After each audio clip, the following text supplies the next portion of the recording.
Surabaya. Surabaya. Wow. Luar biasa ini sih ya. Bekasi ada Gimana Bekasi. lagi? Lampung. Kan bayar 2,5 juta. Oh, artinya berapa hari? Tapi untung apa sih kali? Kan udah biasa tuh, udah biasa ikut event ini. Oke, assalamualaikum Bang Marcel. Selamat sore nih Bang. Sore ya. Ya kebenaran banget kita ketemu gitu Bang. Oke Bang, terkait persoalan Tangerang Expo. Sebenarnya yang jadi masalahnya tuh di mana ya Bang? Ya, mungkin kita sedikit ulas flashback ke belakang terkait mengenai Tangerang Expo. Artinya Tangerang Expo ini sudah berjalan dan bahkan menjadi event tahunan untuk Kota Tangerang kan itu. Melihat kondisi kegiatan yang dilakukan kemarin, kenapa saya dan kawan-kawan menyikapi persoalan tersebut dalam sisi adanya dugaan penyalahgunaan anggaran. Karena kami menilai Tangerang Expo ini sudah dibiayai oleh anggaran rakyat melalui APBD Kota Tangerang. Artinya seluruh kegiatan yang berkaitan dengan Tangerang Expo pada tahun 2004 ini memang sudah terakomodir berbicara anggaran.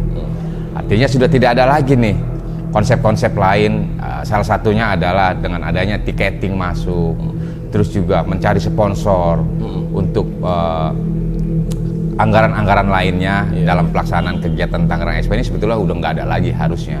Tapi kenapa hari ini kami melihat bahwasanya kegiatan yang dilakukan oleh pemerintah Kota Tangerang, Tangerang Expo tahun 2024 melalui Dinas Indagop, ini banyak hal-hal yang mungkin menurut saya adanya dugaan-dugaan penyimpangan dalam penggunaan anggaran. Di sini seharusnya yang namanya expo itu kan mempublis, mempromosikan produk-produk mulai dari UMKM, kegiatan-kegiatan dinas ataupun yang lainnya. Namun akhirnya sih tidak menjadi konsumsi publik yang secara maksimal. Kenapa saya tidak menjadi konsumsi publik yang secara maksimal? Karena ada tiketing, ada biaya masuk. Ketika masyarakat, ketika pengunjung yang ingin melihat, baik itu ingin mungkin melihat, berbelanja ataupun menikmati sarana yang ada di situ, masyarakat kurang. Karena kenapa? Mereka harus bayar dengan nilai yang memang sudah ditentukan. Harusnya kalau memang harus berbayar, oke lah. Tapi bukan juga secara keseluruhan. Seperti yang pernah kita lihat, di mana kegiatan-kegiatan promosi UMKM ataupun yang lainnya, tetap ini diberikan ruang bebas untuk publik.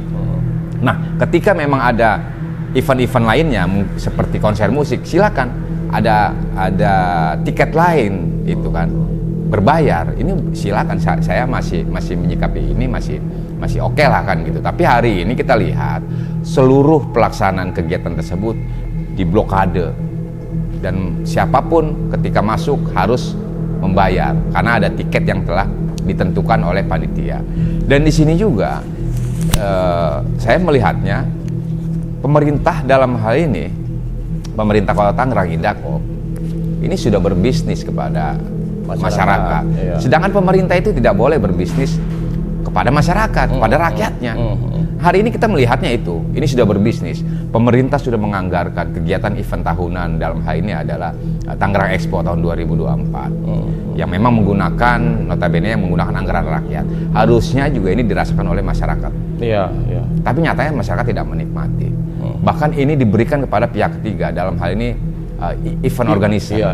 Dan event organizer di sini juga dia melakukan bagaimana caranya mendapatkan kos anggaran yang semaksimal mungkin. Dengan cara apa? Penjualan tiket, melakukan promosi terhadap produk-produk yang mau ikut dalam kegiatan Tangerang Expo.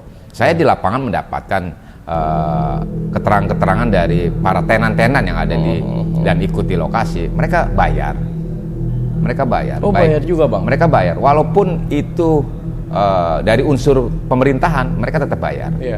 Apalagi dengan UMKM yang ada.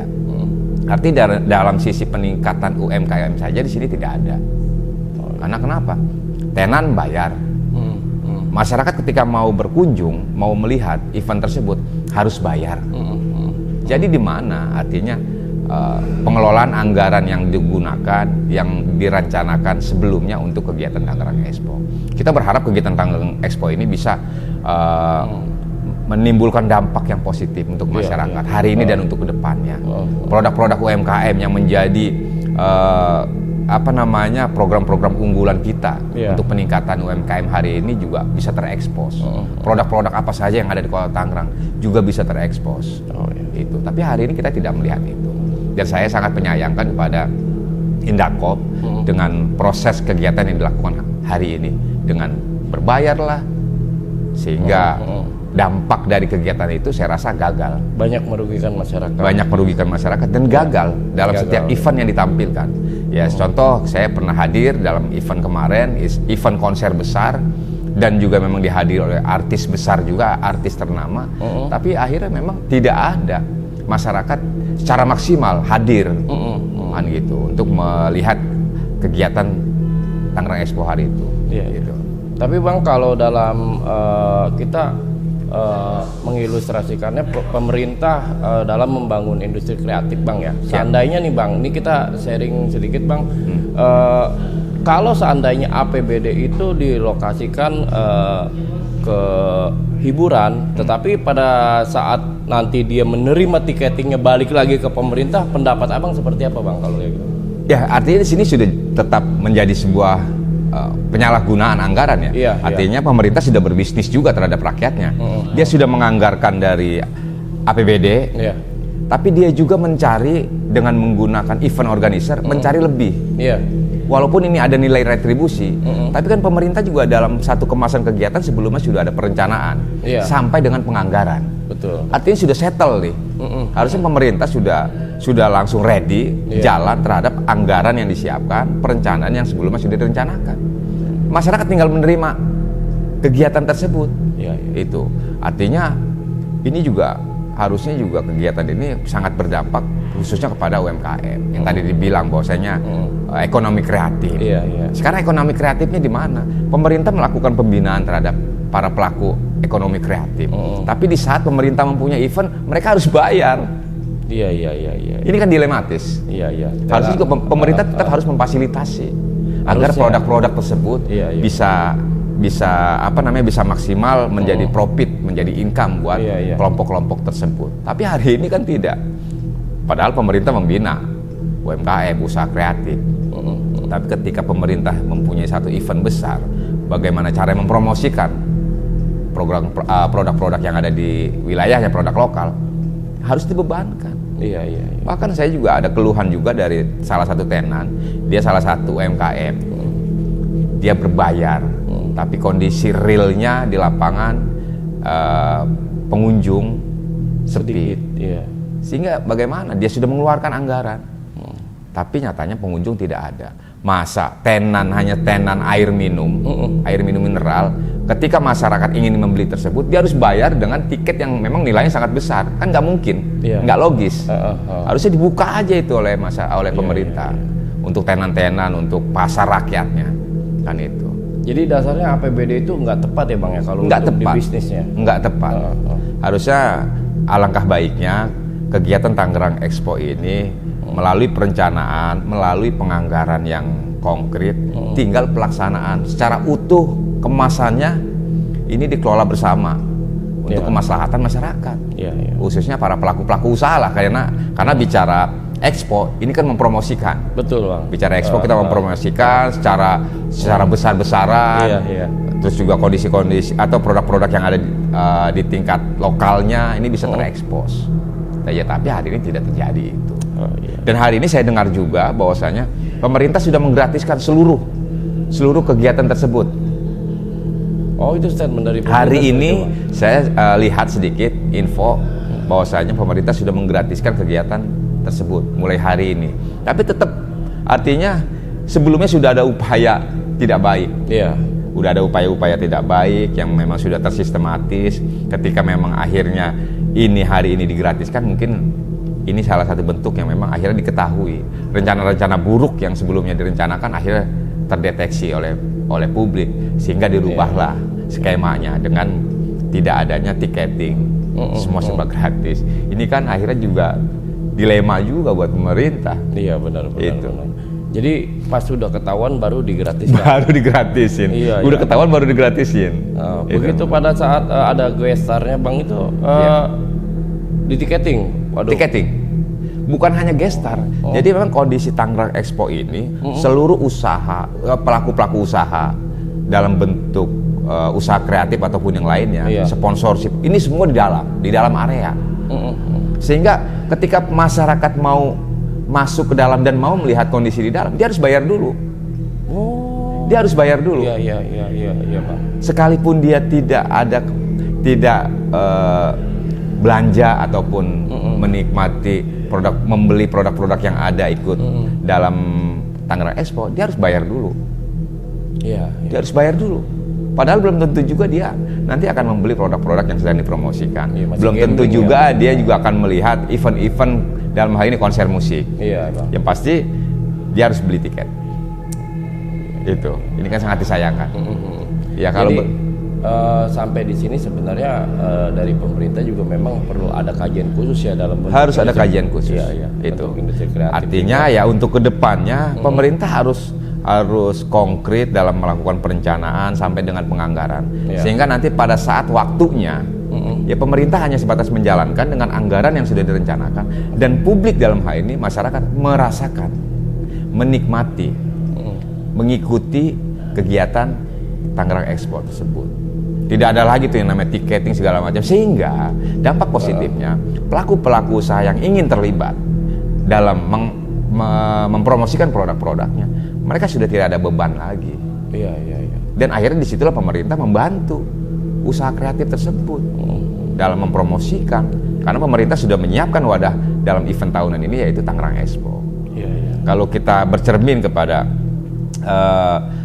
yang sudah berjalan secara maksimal, yaitu Jakarta Fair, ya kan? Kalau Jakarta Fair ini memang ada tiketing, tapi tiketing itu dikelola oleh badan usaha daerah, badan usaha milik daerah, sehingga retribusi yang masuk ini bisa dikelola dan kembalikan lagi kepentingannya untuk kepentingan masyarakat setempat. lagi. Iya, Bang. hari ini kita nggak jelas. Event organizer tersebut adalah bukan badan usaha milik daerah. Iya. Sehingga nilai profitnya, keuntungannya pasti bukan untuk buat daerah. Nggak tahu ya Bang sampai sekarang. Dan sampai hari ini kita nggak akan tahu kerjasama yang dilakukan oleh pemerintah dengan event, apakah ada bagi hasil dari penjualan tiketing, betul, atau mungkin ada bagi hasil juga dari sewa menyewa tenan, dari sponsorship, kita nggak tahu itu. Oke. Bang. Tapi udah ada statement Bang dari IO terkait Bang tentang persoalan retribusi yang masuk tadi itu. Itu udah ada statement belum Bang? Sampai hari ini kita belum dengar. Oh berarti ini sampai hari ini jangankan dari event organizer, pemerintah saja saya hari ini belum dengar statementnya terhadap persoalan yang terjadi. Oh baik Bang, siap. Jadi saya berharap ke depannya event-event tahunan, event-event yang sifatnya memang bagian daripada kebiasaan pemerintah, harusnya dikemas dengan baik dan bisa dirasakan manfaatnya oleh masyarakat. Berarti harusnya pihak yang tepat untuk mengelola retribusi itu harusnya BUMD. Ya, kita punya BUMD kok. Kita ada TNG. Kenapa tidak memanfaatkan itu? Oh iya. Kita punya TNG. Pemerintah punya APBD. Ketika memang nilainya kurang atau mungkin nanti dalam prosesnya yang melaksanakan badan usaha TNG kan bisa mencari sponsor dengan ketentuan-ketentuan yang sesuai dengan aturan gitu kan. Berarti kalau kayak gini tuh ada indikasi kepentingan sepihak aja. Jelas kami menganggap ini udah adanya dugaan penyalahgunaan anggaran, ada kepentingan kelompok. Artinya di sini hanya sebatas keuntungannya buat mereka saja. Oke. Gitu. Dan saya berharap event-event ini, event-event tahunan bukan hanya jadi ajang seremoni. Iya Bang. Kita tahu di Kota Tangerang banyak event-event tahunan ya, mulai Festival Cisadane, Tangerang Expo, ataupun yang lainnya. Kita berharap kegiatan ini bukan hanya sifatnya seremoni, tapi bisa membangun kultur, budaya, seni budaya, ataupun yang lainnya seluruh aspek. Bisa berkembang, bisa menjual kepada wilayah-wilayah lain, bisa bercermin terhadap, bisa menjadi cerminan buat wilayah-wilayah lain. Kota Tangerang mempunyai banyak banyak sektor-sektor yang bisa sama-sama kita kembangkan. Apalagi kita dilintasi oleh Sungai Cisadane yang bisa dijadikan destinasi. Kita punya pasar lama. Banyaklah itu tinggal kemasannya. Dan pemerintah serius nggak untuk ngurusin itu? Iya, Gitu. Siap. Oke, Bang Marcel nih terima kasih Bang untuk waktunya, dan ini juga termasuk hal yang sangat bermanfaat Bang untuk edukasi ke UMKM kita di Kota Tangerang, bahwa Tangerang Expo itu adalah bagian besar dari UMKM juga. Betul, memang untuk hak dari UMKM juga. Terima kasih atas waktunya Bang dan keberpihakannya terhadap publik. Semoga dalam wawancara ini memberikan dampak yang paling baik buat UMKM muda. Itu aja paling Bang Marcel. Terima kasih. Sama-sama. Assalamualaikum warahmatullahi wabarakatuh. Waalaikumsalam warahmatullahi wabarakatuh.